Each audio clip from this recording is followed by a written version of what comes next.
With your cabinet having assumed office, it is now my humble duty and profound privilege to invite Your Excellency to convey your congratulations to your cabinet, and thereafter, with Your Excellency's most kind and gracious indulgence, to grant your cabinet a photo opportunity with their respective families, Your Excellency.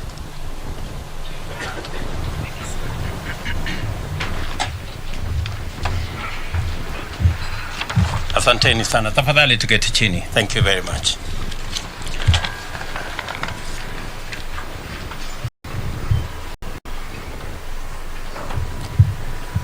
Let me take this opportunity on my own behalf, the Deputy President and the Government of Kenya, to congratulate all our cabinet secretaries who've been appointed and sworn in this morning.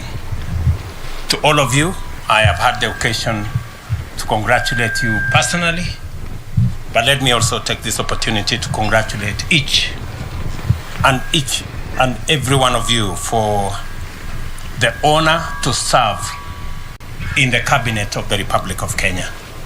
Congratulations, and as I have said, I look forward to working with each and every one of you in the transformation of our country as we work together to implement and to execute the plan upon which we were elected by the people of Kenya. Again, to all of you and your families, congratulations. Pongezi. Pongezi sana. I want to say a couple of things, just by way of welcoming you to my team and my good deputy here, and to assure you that in the discharge of your duties in the various ministries that you will be serving, you will have my wholesome support. You will have my support because you have no option other than to succeed. Failure is not an option, good people. We have a country to look after. We have a plan to implement, and we have the people of Kenya watching us. So you will have my unqualified support so that you can succeed, because in your success is the success of our administration and the success of our country. So from day one, I want to promise you my support. And the second item I want to say is I have listened to you very carefully as you took your oaths of office. And there are three fundamental things that you have sworn to. Number one, you have sworn to the Constitution. You know very well that this is a country based on the rule of law. I expect each and every one of you, as I do of all public servants, to uphold the Constitution and the rule of law to be front and center in the administration of our government. That should be the guiding principle. The Constitution, all our laws, and making sure that our country is not run on the whims of individuals, but on the dictates of the Constitution. You have also sworn to serve the people.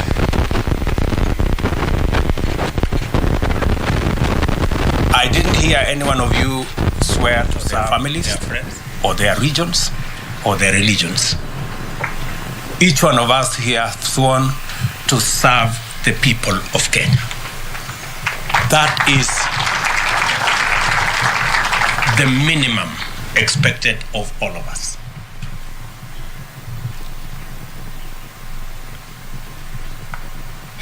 And you have sworn to advise the president, your appointing authority, as is required of you by the Constitution.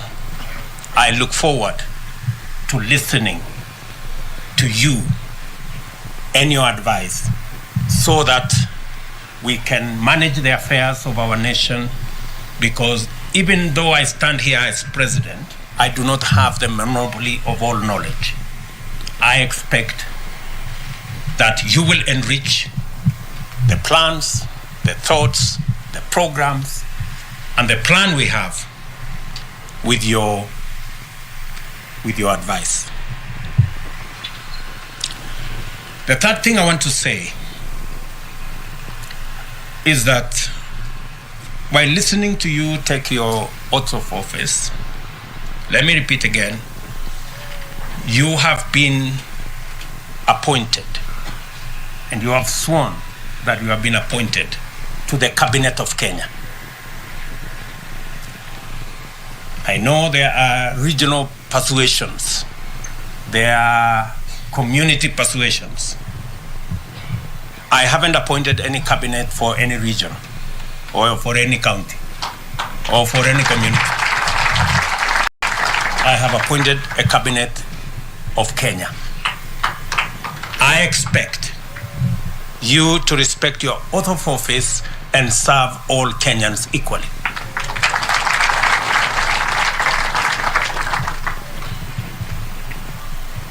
I made the appointment.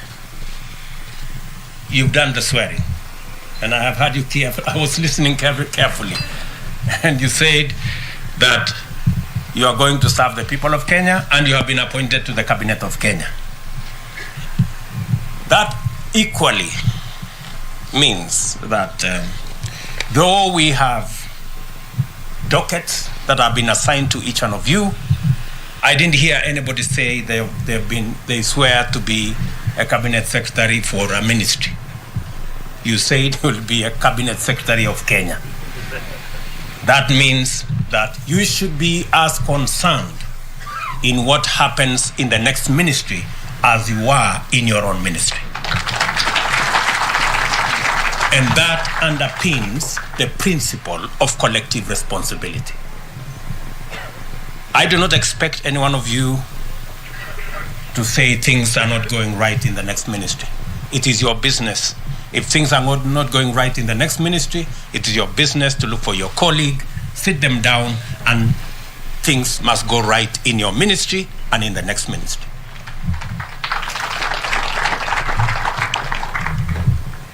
Because the principle of collective responsibility is a principle that is understood and is a principle that has been practiced. And therefore, that will be my minimum expectation, that we will serve the people of Kenya equally, and we will make sure that everything goes right in the docket that you have and in the government of Kenya, because that is your forte. I wish also to say that you have sworn to serve the people of Kenya. The people of Kenya have elected their representatives.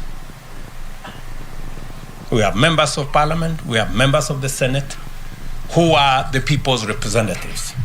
I expect that we are going to work together in a respectful manner with our elected leaders.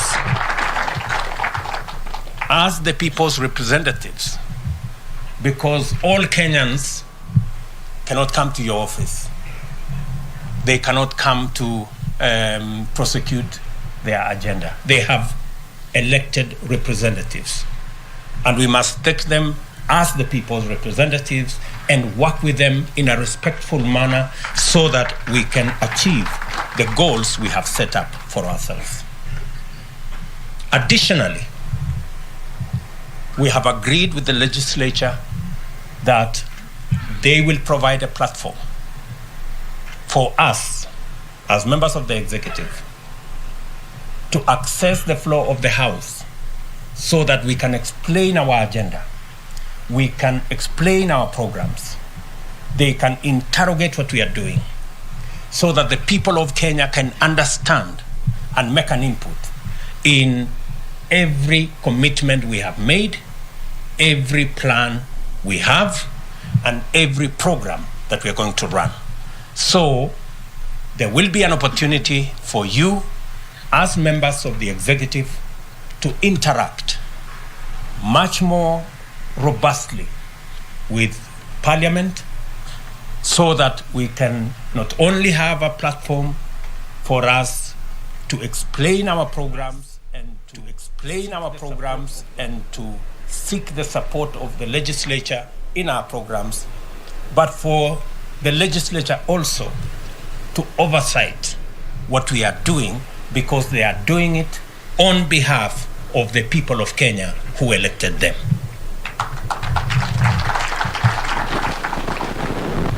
So all of us must prepare ourselves, because my intention and that of my deputy is to run an open government, an accountable government. We have no gray areas, we have nothing to hide. We want to serve the people of Kenya in the context and manner that promotes accountability, promotes transparency, and makes sure that the people of Kenya understand what we are doing. And so, friends, I have the privilege of having worked with all of you. Maybe not the same distance, but with all of you. So while I crafted this cabinet, I had to take into consideration many things, but I look at the people of Kenya. Even as we make other appointments, we are going to make sure that we carry the whole country along, and we make sure that every person given a responsibility has the requisite understanding and knowledge, so that we can be able to deliver to the people of Kenya. I have said this in front of your families, in front of your constituents, so that they also become my witnesses, and that they don't come to harass you in your offices to do things for them, so that they understand that you are serving the people of Kenya. And I am sure that I have their concurrence and understanding.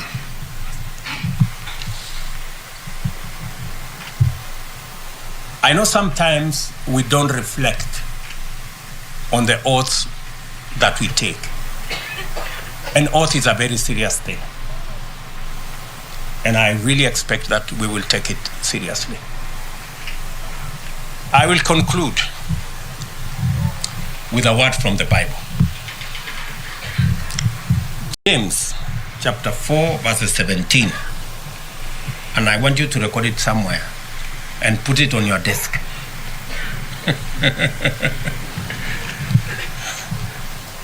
Because that part of the Bible says, he who knows what is right and doesn't do it, it is counted to him or her as sin. Good people, I have told you what is right. We have agreed what is right. So if you don't do it, you will not only miss heaven, but you will have a problem with me. So nataka niwaulize kwa unyenyekevu, please. We have an agenda for the whole country, and the people of Kenya are really expectant on the delivery of our plan, of our program, and on the transformation of our nation. Again, to you and your families, my congratulations, and I will support you in every way that I can. We will pray together so that God can help us to deliver on the agenda that we have. And I look forward to working with you in office, working with you in the field, and I will encourage you to travel to as many parts of Kenya as possible, even if for whatever reason you are called Tanga Tanga, but I think it will be necessary for each and every one of you to traverse Kenya so that you can better understand what Kenya looks like, what are the expectations of the people of Kenya, and so that we can craft the right responses and the right decisions for the people of Kenya. I am a very proud Kenyan this morning that now I have a team. For the last couple of weeks, my deputy and I have been struggling in offices late into the night. Now we have a team, and your celebrations will be very short-lived because I think you will be leaving your offices late. So the spouses, kidogo mtatuvumilia. Hawa watu pengine itabidi walale ofisini for the next couple of months until we have our plan in place. And I want to say again to the families, asanteni sana for supporting this team. And we promise you that you and the people of Kenya, we promise you to do our best. Asanteni sana na Mungu awabariki.